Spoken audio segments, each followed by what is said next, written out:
Thank you, Mr. Singleton. Appreciate that.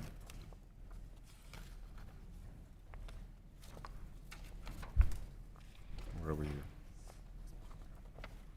Okay.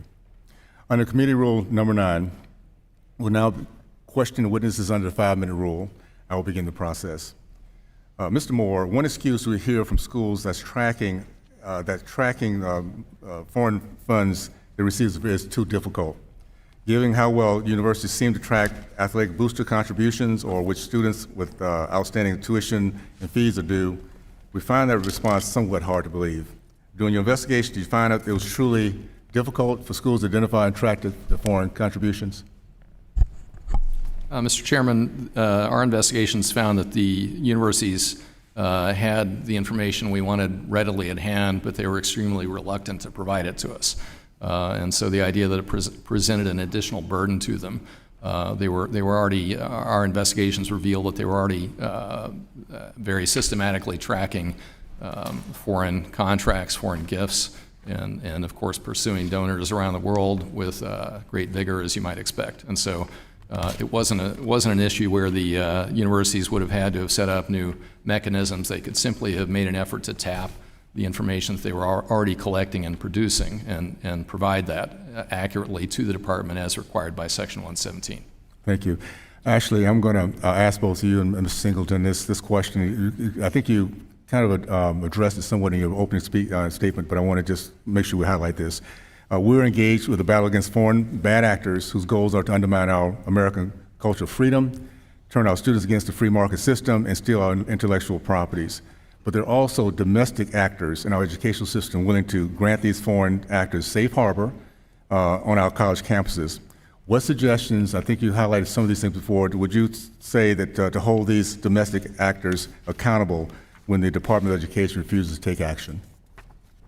Well, I think that the Office for Civil Rights at the Department of Education ought to be very cognizant of pressure from the Chinese Communist Party that's applied in the United States to students, particularly of Chinese descent.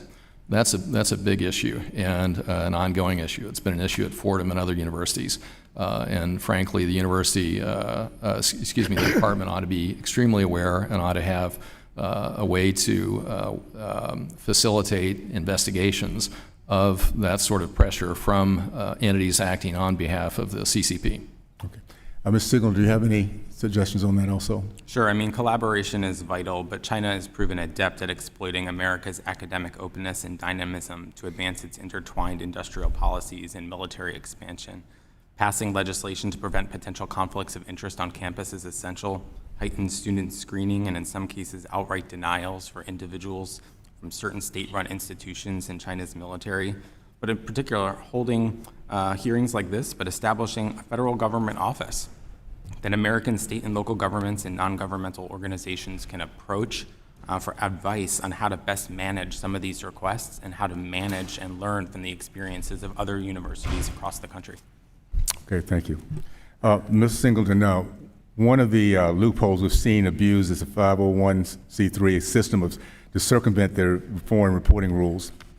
Foreign regimes can prop up nonprofits, use them to funnel money to college campuses. On the other side, colleges will sometimes receive foreign donations through an affiliated university foundation and then not report these contributions. Can these loopholes be addressed? Absolutely. I mean, nonprofits and murky corporate donations are a big threat. So are gifts and donations from state-backed or state-owned companies and state-owned enterprises in China, not to mention individuals acting as cutouts for authoritarian regimes. So the current law only requires disclosure if the donor is a foreign government. And this is a loophole that invites authoritarian governments to make gifts through third parties. And the CCP, the Chinese Communist Party, uses third-party intermediaries for these types of operations, including espionage efforts. It's widely documented. It's a staple of their political and economic force abroad. Increased transparency is the answer. Thank you. Appreciate it. I'm going to now recognize the ranking member.